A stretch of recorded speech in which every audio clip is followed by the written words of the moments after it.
At the firm's Christmas party, Brenda pulled away when I tried to put my arm around her, turning to my senior partner with a dismissive laugh. "Doug's always been a creature of habit, hasn't he?" she said, her voice cutting through the festive noise. The partner nodded, a knowing smirk on his face. I stood there, my hands still halfway to her waist, the festive lights blurring as her cold gaze fixed on mine. Some things never change, do they, darling? Doug woke with a familiar tightness in his chest. The digital clock on his bedside table read 3:17 a.m. Brenda's side of the bed was empty, the sheets cool to the touch. He'd heard her slip out sometime after midnight, a common occurrence lately, usually for a glass of water or a trip to the bathroom. But the subtle, consistent glow emanating from under the study door was different. It wasn't the soft luminescence of the alarm clock. It was her iPhone, a beacon in the quiet darkness of their house. He swung his legs over the side of the bed, the carpet cool against his bare feet. The old floorboards creaked under his weight as he navigated the hallway, a sound that usually brought Brenda to attention. Tonight, silence. He pushed the study door open, careful not to let the hinge groan.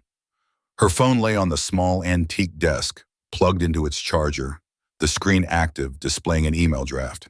He didn't read it. His gaze was fixed on the device itself, a cold slab of glass and metal that held more secrets than he cared to imagine. His hands, usually steady, trembled as he picked it up. 19 years of marriage, a house in suburban Michigan, 2 grown children, a life built brick by brick. All of it felt precariously balanced on the edge of this moment. He knew he was about to cross a line, one he could never uncross. The unease had started subtly, a barely perceptible shift in the domestic rhythm. 2 weeks ago, he'd walked into the kitchen, and Brenda had snapped her phone shut, her voice clipped as she ended a call. She'd explained it away, a client, a misunderstanding, but the defensiveness in her eyes was new. A few days later, he'd needed her phone to check movie times, his own battery dead. She'd hesitated, a fractional pause before handing it over. He remembered the swift way she'd snatched it back, almost too quickly, once he found what he needed. Later, he'd seen her call history on the screen, a clean slate, almost too clean. The name MM, which he now recognized from a text he'd inadvertently seen her send, was conspicuously absent from her recent calls. It was a digital ghost. As a digital privacy attorney, Doug spent his days dismantling firewalls and uncovering hidden data trails. He understood the architecture of vulnerability, the way a device, no matter how secure, could betray its owner. He knew the methods, the forensic tools, the subtle traces left behind. The irony was a bitter taste in his mouth. He could protect strangers' secrets, but his own wife's felt impenetrable, designed specifically to evade his professional scrutiny. The question that gnawed at him wasn't ethical, if he should do this, but rather why he had waited so long to acknowledge the growing chasm. Brenda had been his rock. She was pragmatic, organized, the kind of woman who kept a calendar filled with not just appointments, but detailed grocery lists. He'd never regretted choosing her, not once in nearly 2 decades. Their life together felt as natural as breathing. He remembered meeting her, a humid September night during law school orientation, at a Delta Epsilon frat party. The air was thick with cheap beer and louder music. He was leaning against a wall, trying to make small talk with a classmate, when he heard it. "Doug Peterson, is that really you?" He turned to see Brenda, a vision in a bright red dress, pushing through a knot of students. She moved with a confidence that seemed to bend the light around her, a magnetic pull he felt instantly. She was Marilyn Olson's daughter, his mother's bridge partner's friend, a name from a distant social circle. He'd only seen her once before, years ago at a summer picnic. She was different now, radiating a sharp, knowing energy. "It's me," he managed, surprised she remembered his full name. She didn't miss a beat. Her eyes, bright and direct, met his, and a wide smile spread across her face. Then, without warning, she stepped forward, grabbed his face, and kissed him. It was a firm, possessive kiss, right there in the middle of the crowded room, a bold declaration that stole his breath. He could taste cheap beer on her lips and a faint sweetness, maybe from a mixed drink. She was high, possibly drunk, but her intention was clear. Pulling back, she'd grin, her eyes sparkling. "We're dating now, Peterson." Consider it decided. She hadn't asked. She told him. And just like that, they were. It started casually, a few dinners, study sessions that turned into late-night talks, then something more. I want to explore other options, Brenda said, her voice flat. It was 3 weeks into the spring semester, after an intense freshman fall, and the words hung in the air between us like a bad smell. My jaw tightened, but I simply nodded, trying to appear unaffected. Later, sitting alone in my dorm room, the quiet felt heavier than usual. I want to explore other options, Brenda said, her voice even, almost clinical. It was early February. The air outside still held the bite of Michigan winter. We were sitting in a booth at the student union, the clatter of trays and low hum of conversation filling the space around us. I felt the familiar tightening in my chest, a reflex to unwelcome news. I simply nodded, trying to project a casual indifference I didn't feel. "All right," I said, my voice coming out flatter than I intended. She offered a small, knowing smile, then slid out of the booth and walked away. For the next few weeks, I told myself it was fine. She was a freshman, after all. There were other women on campus. But the truth was, her absence created a vacuum I hadn't anticipated. Brenda wasn't what most people would call classically beautiful. Her features were strong, her chin a little too determined, her hair a perpetually wind-blown blonde. Yet she radiated an energy, a force of personality that drew attention. Rooms felt emptier when she wasn't in them. As an analytical and naturally reserved person, I found her vibrant, almost aggressive enthusiasm both challenging and utterly impossible to ignore. She cut through the noise, demanding a reaction. I missed that. I missed her direct gaze, her confident laugh that often carried over a crowd. Summer came, bringing with it the thick, humid air of a Midwest July. I'd secured a small position as a clerk at a firm downtown, processing legal documents, making coffee, learning the ropes. I figured Brenda would be long gone, probably back home. But then I saw her walking out of the campus library, a stack of textbooks clutched to her chest. She was taking extra credits, she explained, wanting to get ahead. Our conversations were polite, a little stilted, until one sweltering afternoon when she cornered me outside the building. "We need to talk," she said. Her eyes narrowed against the sun, but fixed firmly on mine. There was no preamble with Brenda. "About us, the mistake I made." I waited, leaning against the warm brick wall of the library. She took a deep breath. "Ending things, I mean. It was stupid. I thought I needed to test the waters, I guess. See what else was out there." She paused, her gaze still unwavering. "There's nothing else. Not for me. Not like what we had." Her admission was delivered with the same blunt force as her earlier declaration of a breakup. It disarmed me. My usual cautious nature made me want to ask questions, to analyze her sudden change of heart. But there was a raw honesty in her face. I agreed carefully to try again. I told myself it was for the sake of companionship, for the easy familiarity we had established. Deep down, I knew it was more. That August, she turned 19. We celebrated with a quiet dinner at a local Italian place. Afterward, walking back to my dorm, the summer night thick with the scent of honeysuckle, she stopped under a street lamp, its yellow light casting long shadows. She turned to me, her hand reaching for mine. "Doug," she said, her voice lower than usual, a new tremor in it, "I want you to be my first." The frankness of it caught me off guard. My mind, usually so quick to process information, stalled. It wasn't a question, but a statement of intent. "Are you sure?" I asked, my voice barely a whisper. "This is a big step." My own experience had been limited. 2 brief encounters in college that felt more like experiments than connections. Brenda Olson, I was learning, was not a woman who took no for an answer, nor one who tolerated hesitation. Her grip on my hand tightened. "Yes, I'm sure." The next Saturday, she spent the day volunteering at a local women's shelter, something she did regularly.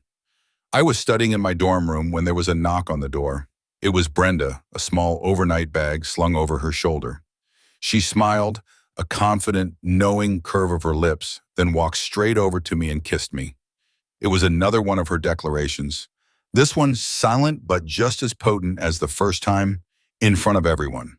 Back in the room, I moved around with an almost ritualistic care. I lit the cheap candles I kept for power outages, arranged them on the small dresser.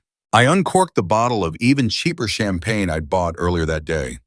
The soft glow of the flames flickered on the walls, creating an intimate space in the otherwise sterile dorm room. We both moved stiffly, a quiet nervousness settling over us. The moment felt heavy, charged with unspoken expectations. Doug undressed Brenda slowly, each button, each zipper, a deliberate motion, trying to draw out the moment. She watched him, her eyes bright, a slight smile playing on her lips. There was no shyness in her, no hesitation, only an open willingness that surprised him. He explored her body with a cautious reverence, tracing the curve of her hip, the line of her spine. She was fearless, uninhibited, meeting his touch with an eager response. In September, with the leaves just beginning to turn, Brenda moved into my off-campus apartment. It was the start of my final year of law school, and her arrival stretched my already tight finances. Rent, utilities, groceries, everything doubled. But Brenda wasn't concerned. Her parents simply increased her allowance, a subtle testament to their comfortable position and her unspoken influence. In September, with the leaves just beginning to turn a dull orange and red across the Michigan landscape, Brenda moved into my off-campus apartment. It was the start of my final year of law school, a time already defined by late nights and looming deadlines. Her arrival stretched my already tight finances. Rent, utilities, groceries, everything doubled. But Brenda wasn't concerned. Her parents simply increased her allowance, a subtle testament to their comfortable position and her unspoken influence within their family structure. She never once complained about the small size of the apartment or the ever-present scent of instant coffee. Our relationship had to be serious by May, I remember thinking. Marriage wasn't a question of if, but when. It felt like an unspoken deadline, a natural progression that Brenda orchestrated with a quiet, almost imperceptible hand. One night, as I hunched over my textbooks, surrounded by legal briefs, Brenda, perched on the edge of the bed, broke the silence. "What are you waiting for?" Her voice was tight with a frustration that felt sudden, but had likely been simmering for weeks. I looked up, confused. "Waiting for what?" "For us, Doug, for our future. You're going to graduate, pass the bar, get a big job. Then what? You'll be 25, I'll be 20, you owe me." The last two words hung in the air, heavy with a specific meaning. She felt I owed her commitment because I had been her first. It was a card she played with careful precision, a quiet but undeniable leverage. She was right about the future, of course. Weeks from graduation, with interviews already lined up at prominent firms, I was indeed a prime catch. Brenda wasn't about to be left behind, relegated to a girlfriend status while I launched my career. She always saw life through the lens of, what's good for me is good for us. And more often than not, she was right. She pushed me forward, made me stronger. With her, I felt like I was becoming the best version of myself, a more ambitious, more confident Doug. She was the engine, and I was the carefully steered vehicle. Still, I hesitated. Not because I didn't love Tom, but because the idea of forever felt immense, overwhelming. I wasn't ready to close off all other possibilities, even if I couldn't articulate what those possibilities might be. I made excuses. "You're too young, Brenda, only 19. I'm almost 25. There's a lot you haven't seen yet." My mother, always sharp-eyed and unsentimental, saw through my pretense immediately. "Brenda is more mature than you are, Doug," she'd said over the phone one Sunday afternoon, her voice clear and direct. "It's not about her age. It's whether you're man enough to commit." "I just think we should wait," I countered, feeling a familiar defensiveness rise. "See what's out there." "You're the one afraid of missing out," she'd countered, her words hitting home with surprising accuracy. My mother understood me better than I liked to admit. In the end, Brenda had too much influence, too many allies. My mother's words echoed in my head, reinforced by Brenda's quiet determination. I gave in. 1 week after passing the Michigan bar exam, we were married in a small ceremony at the courthouse, followed by a dinner with our families. There was no bachelor party. I'd been too busy studying, too preoccupied with the looming exam to celebrate a future I hadn't fully embraced. Life, as it often does, had its own timeline. By the time my official bar results arrived in the mail, Brenda was 3 months pregnant. Officially, it was an accident, she told me, though I knew Brenda well enough to understand that little in her life happened truly by chance. She had been taking prenatal vitamins for weeks. The news, rather than a shock, felt like a preordained step in the life she had already mapped out for us. And then, 3 days before those bar results were released, the ultrasound technician delivered another unexpected piece of news. We were having twins. 2 heartbeats, 2 small forms flickering on the screen. It was another one of life's unplanned turns, yet Brenda simply smiled, as if it was exactly what she had expected all along. My job at the firm hinged entirely on passing the bar exam. The weeks leading up to the results were a blur of anxiety. Failure meant losing everything, the chihuahua, the future I just committed to, the fragile stability we had managed to build. Passing, however, meant a desperately needed salary increase, a promise of a future where money wouldn't always be so tight. My job at the firm hinged entirely on passing the bar exam. The weeks leading up to the results were a blur of anxiety. Failure meant losing everything, the bourgeois, the future I just committed to, the fragile stability we had managed to build. Passing, however, meant a desperately needed salary increase, a promise of a future where money wouldn't always be so tight. I was working 60-hour weeks, fueled by caffeine and the insistent, silent demand for diapers, formula, and a slightly larger apartment. Brenda, however, didn't let pregnancy slow her down. She was still enrolled in college, finishing her junior year. I remember the call. She'd taken her final exam, a grueling 3-hour constitutional law test, an hour before her water broke. 5 hours later, without a single complaint, without even a whimper, she delivered 2 perfect, identical baby girls, Annie and Ellie. For me, it was love at first sight, that overwhelming, immediate bond that people talk about. 18 years later, I still love them, but not in the same way. The intense, visceral connection of those first moments morphed into something deeper, more complex, and perhaps more demanding. Those early years were a struggle. Money was scarce. The apartment, already small, felt impossibly cramped with 2 infants. But Brenda never complained. She managed everything, creating a sense of order amidst the chaos. She balanced her remaining coursework with feedings, diaper changes, and the relentless demands of newborn twins, all while I buried myself in my work. Fatherhood was a blend of profound wonder and pervasive terror. The wonder came from their small hands gripping my finger, the first tentative steps, the way they looked up at me with absolute trust. The terror was the constant fear of not being enough, of failing them. Tucking them in at night, reading stories, holding their tiny sleeping forms, these moments made them my entire world. They were small, helpless, and utterly dependent. One night, the terror became real. Both girls were rushed to the emergency room with severe food poisoning. I fell apart.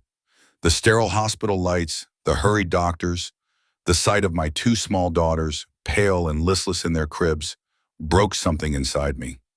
I felt helpless, utterly useless. Brenda, however, didn't. She was a pillar of strength. She took my face in her hands, her eyes firm, unflinching. "Doug, listen to me," she commanded, her voice steady. "They were going to be fine. You have to believe that." She squeezed my hands, her grip unwavering. "No matter what happens, I will always love and stand by you." In those formative early years, she was the foundation that held our marriage together.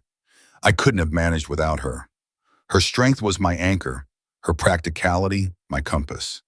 I wanted to give her everything, to succeed for her, for our family.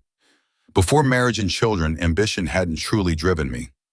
I'd been content, perhaps even complacent, drifting through law school with a decent but not spectacular focus. Love, responsibility, and the profound, terrifying weight of fatherhood changed me. They made me relentless, driven to get ahead. I made sacrifices, sleep, hobbies, even some friendships, all in the pursuit of providing a better life, a more secure future. It was in those moments of quiet reflection, in the pre-dawn hours before the city woke, that I often thought about the choices we make, the paths we commit to. It makes you wonder how the simple act of choosing one person can set a course for an entire lifetime, with consequences you can never foresee. Stick around to the end to see how life's costly choices unfold. Breaking into law wasn't easy. The hours were long, the stress was high, and the immediate payoff for all that effort felt minimal. I worked in the shadows of senior partners, chasing down obscure precedents, drafting endless memos, fueled by stale coffee and the distant memory of sleep. I had to outthink the competition, find every angle, exploit every loophole, just to stay afloat, just to prove I deserved to be there. Breaking into law wasn't easy. The hours were long, the stress was high, and the immediate payoff for all that effort felt minimal. I worked in the shadows of senior partners, chasing down obscure precedents, drafting endless memos, fueled by stale coffee and the distant memory of sleep. I had to outthink the competition, find every angle, exploit every loophole, just to stay afloat, just to prove I deserved to be there. But at home, Brenda and the twins, Annie and Ellie, made it all worthwhile. Coming home to their laughter, to the smell of Brenda's cooking, to the chaotic energy of two small girls, was my reward. Brenda, with her usual efficiency, made sure the household ran smoothly. She took night classes for her doctorate, pursuing her love for literature, while I handled bedtime stories and bath time for the girls. I was exhausted, bone-weary most days, but I was also content. The small moments, the sticky hugs, the whispered secrets filled a space inside me that work couldn't touch. By the time Annie and Ellie started kindergarten, Brenda had earned her PhD. It was a testament to her unwavering focus. She began teaching at the community college, lecturing on Renaissance literature, her passion for the subject evident in her animated delivery. Within 3 years, her reputation grew, and she landed a full professorship at a respected university. Her salary certainly helped, adding a comfortable cushion to our finances, but by then, its impact was less critical. I had secured my place. I was a partner at Matthews Rivera and Associates, my name now on the letterhead. I hadn't always played fair to get there. There were compromises, calculated risks, moments where I blurred ethical lines just enough to gain an advantage. The money was good, undeniably so, but my conscience, I knew, was a little less. The relentless climb had left its mark. I started to notice the quiet accumulation of small disconnections in our marriage. Subtle at first, like hairline fractures in a foundation. The easy intimacy we once shared had slowly eroded, replaced by a comfortable routine. Our conversations became more logistical than emotional. Discussions about schedules, finances, the girls' schoolwork. The laughter still echoed in the house, but it often felt like it belonged to the girls, not to Brenda and me. There was a growing sense that Brenda's strength, once my anchor, had become something I couldn't quite grasp anymore. She was still formidable, still capable, but her focus seemed to have shifted. Her intellectual pursuits, her demanding career, absorbed more and more of her energy. She was busy, accomplished, and increasingly independent. I admired her for it, but I also felt a subtle withdrawal, a quiet unmooring. The subtle realization dawned on me, often in the late hours of the night when the house was silent, that my relentless ambition, once fueled by their needs, had also changed me. I had pursued success for them, for a better life, but in the process I had become something harder, more guarded. The man who had been so easily captivated by Brenda's fearless spirit, who had been so utterly dependent on her strength, was now a different person. The world had shaped us both, pulling us in directions that, while successful individually, were slowly diverging from the shared path we had once walked so closely. The emotional distance felt less like a sudden break and more like a gradual drift, imperceptible until one day you realized the shore is much farther away than you thought. My gaze returned to Brenda's glowing iPhone screen.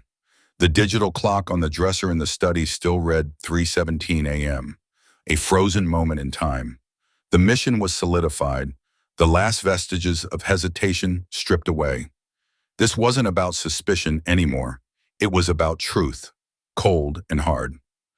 My gaze returned to Brenda's glowing iPhone screen. The digital clock on the dresser in the study still read 3:17 a.m., a frozen moment in time. The mission was solidified, the last vestiges of hesitation stripped away. This wasn't about suspicion anymore. It was about truth, cold and hard. My legal expertise, honed over years of dissecting digital trails for clients, now turned inward.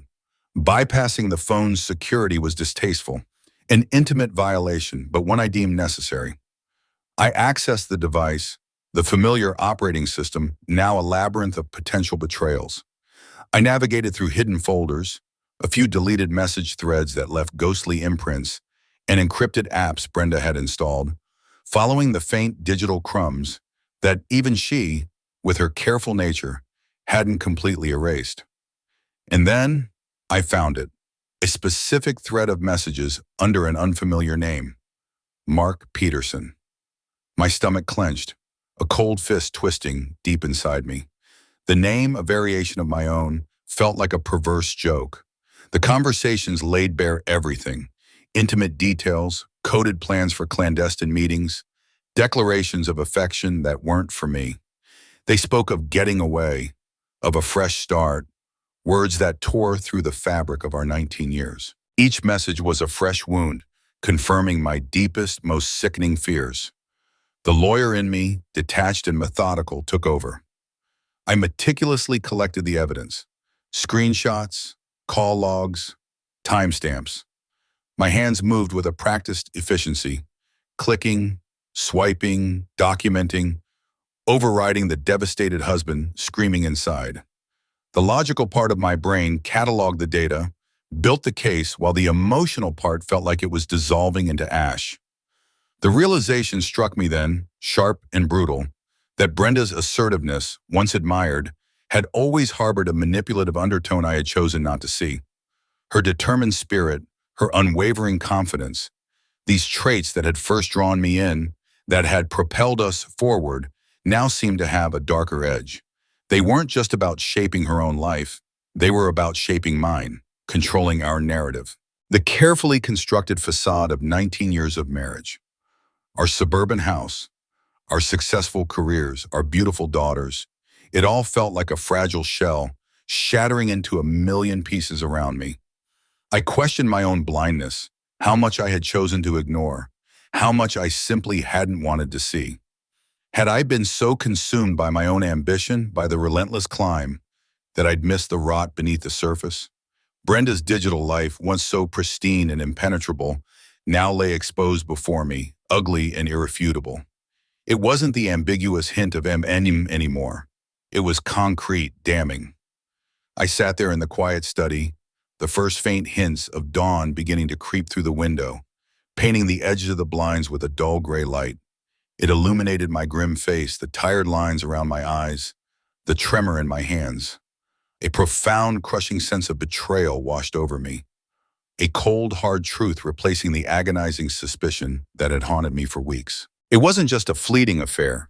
It was a deliberate, calculated deception, stretching back farther than I dared to imagine. A grim resolve settled deep in my gut. There was no going back from what I had found. The path ahead was clear, albeit painful. I carefully placed the phone back on its charger, wiping my fingerprints with a corner of my shirt. The silence in the house, once a comfort, was now deafening. I listened to the subtle hum of the refrigerator, the distant chirping of the first birds. My mind, sharp and focused, began planning my next move. Doug watched Brenda wake up, the morning light softening the sharp angles of her face. The sight of her, once a comfort, was now a fresh wound, a constant reminder of the digital betrayal he'd uncovered just hours before. He saw her through new, shattered eyes, every familiar gesture now tainted by suspicion. Doug watched Brenda wake up, the morning light softening the sharp angles of her face. The sight of her, once a comfort, was now a fresh wound, a constant reminder of the digital betrayal he'd uncovered just hours before. He saw her through new, shattered eyes, every familiar gesture now tainted by suspicion. Breakfast was a quiet affair, punctuated only by the innocent chatter of Annie and Ellie, oblivious to the storm brewing. They talked about school, about their friends, their voices, a fragile counterpoint to the unspoken tension that filled the kitchen, almost unbearable to me. I tried to maintain a facade of normalcy, forcing a smile, making small talk, a desperate act of protection in this crumbling household. The girls deserved their world to remain intact, at least for a little while longer. After they left for school, the silence in the house was absolute, thick with dread. Brenda went to clear the table. I watched her, my jaw tight. I initiated the conversation, my voice carefully casual, almost too casual. Brenda, I began, we need to talk about trust, about honesty in a relationship. She stiffened, her back to me as she loaded plates into the dishwasher. Her shoulders pulled back slightly, a subtle defensiveness I'd seen before but now recognized for what it truly was, a flicker of guilt, or perhaps unease. What about it, Doug? She asked, her voice even, too even. I took a deep breath. There was no gentle way to do this. Brenda, we need to talk about Mark Peterson. The name landed in the quiet kitchen like a physical blow. She froze, a plate slipping from her hand to clatter loudly against another. Her head snapped around, her eyes wide with immediate shock, a flash of pure panic. Mark? Who's Mark? She stammered, a desperate, transparent denial.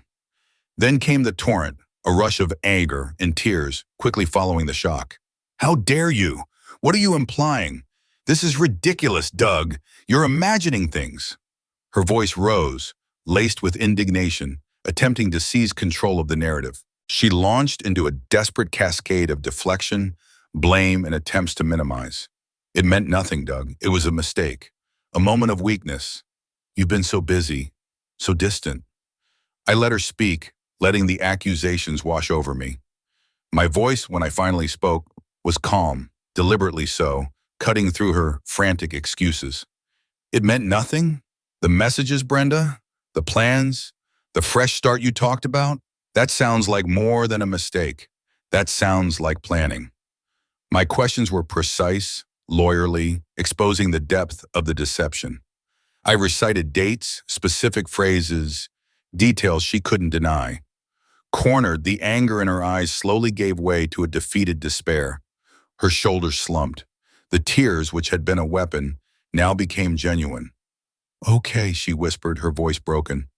Okay, yes, it's true. It's been going on for a few months. She offered desperate pleas for forgiveness, words tumbling out in a rush. Please, Doug, don't throw this away. I love you. I do. This wasn't about love. It was, I don't know what it was. The emotional explosion that followed tore through the kitchen. Accusations, regrets, recriminations. It was a raw, painful exchange, their marriage unraveling in real time. The echoes of their past, her assertive nature, my compromises, the way she had always guided our path, now recontextualized themselves as part of a larger, clearer pattern. Her insistence on being my first, her swift move into my apartment, the carefully timed pregnancy. It all made a cold kind of sense. The crushing realization settled in my gut. The woman I built my life with, the one I had trusted implicitly, was capable of such a profound and calculated betrayal. The Brenda I thought I knew, the rock, the anchor, vanished, replaced by a stranger. The air in the house grew heavy, thick with unresolved pain. The decision was unspoken, yet clear. We couldn't share the same space tonight. The house, once our sanctuary, suddenly felt too small, too full of ghosts, for both of us to bear. I nodded slowly. I'll take the guest room tonight. She didn't argue. Doug retreated to the guest room, the wreckage of his 19-year marriage crashing down around him with the weight of shattered glass. He lay awake, the springs of the unfamiliar bed digging into his back, his thoughts consumed by Annie and Ellie, the innocent victims in this mess. Doug retreated to the guest room, the wreckage of his 19-year marriage crashing down around him with the weight of shattered glass. He lay awake on the unfamiliar bed, the cheap springs digging into his back, the scent of lavender from the unused sheets doing little to soothe him. His thoughts, relentless and unforgiving, consumed him. Annie and Ellie, their faces, their laughter, their unquestioning trust. They were the innocent victims in this mess, their secure world about to be ripped apart by adult failings. His phone vibrated on the bedside table, a muted hum in the silent room. He didn't look. It could be his mother, sensing his distress from miles away, or his sister Beth, with her easy smile and frank questions, or even Robbie, his former best friend, Brenda's brother, who knew nothing of this quiet war. The interwoven fabric of their family, once so strong, felt like it was tearing at the seams, about to unravel in front of everyone. He pictured the small-town gossip, the whispers over coffee at the diner, the sideways glances at the grocery store. The professional implications, too, were not lost on him. Divorce for a partner at Matthews Rivera and Associates wasn't just personal, it was a slow burn of scandal, a potential liability in their Midwestern community where perception held a quiet, formidable power. The themes of pay the price and morality, concepts he dealt with in abstract terms for clients, now pressed down on him with a physical weight. The cost of their choices was becoming brutally, irrevocably clear. He reflected on Brenda's past patterns, her unwavering determination, her ability to always get what she wanted, whether it was a casual date, a committed relationship, or a specific career path. What he once admired as strength, as ambition, now looked like a relentless, often ruthless drive. He saw the carefully constructed timeline, the way each step had been laid out, often with him as a crucial, unwitting piece. It felt cold, calculated. Doug weighed his options. Divorce was the obvious, painful path. But what about counseling? Could 19 years, 2 children, and a lifetime of shared memories be salvaged? The thought of a painful fight for custody, of dividing their lives and assets, made him physically ache. The future stretched out, uncertain, terrifying in its blankness. A quiet, raw moment of self-reflection broke through the churning chaos. His own complacency. His ambition, yes, but also his willingness to let Brenda take the lead, to steer the ship. Had he been so caught up in his career, in providing, that he'd missed the quiet signals, the subtle shifts, the growing distance between them? He'd built a fortress, but hadn't secured the gates. He remembered his father, Frank Miller's, words from years ago, after a particularly bruising football game in high school. "Pick your battles, son. Know when to walk away. But when you can't, when it really matters, don't back down." The words, simple and direct, resonated with a new depth now. This felt like a battle he couldn't walk away from, not if he was to reclaim any semblance of himself. A deep sadness settled over him, the kind that feels ancient, rooted in the very core of his being.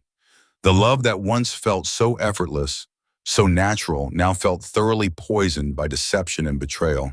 It wasn't just a breakup, it was the demolition of a shared history, a revision of every memory he held dear.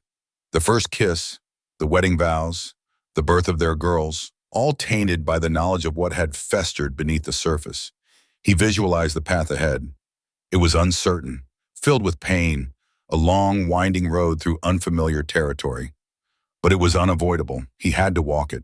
He had to rebuild, not just for Annie and Ellie, but for himself. The shattered trust, the grim reality of infidelity, the heavy burden of his choices and Brenda's choices, pressed down on him with the full weight of the coming day. He sat up, the springs groaning in protest, as the full morning light arrived, painting the room in harsh, unforgiving clarity. A new, somber, and irrevocably changed chapter was beginning. The Doug remained in the guest room, the silence of the house pressing in on him. The wreckage of his 19-year marriage settled around him like dust. He lay awake, the springs of the unfamiliar bed digging into his back, his thoughts consumed by Annie and Ellie. Their innocence was a stark contrast to the betrayal now exposed, and their lives would be undeniably altered. His phone remained silent on the bedside table, but he knew calls would come.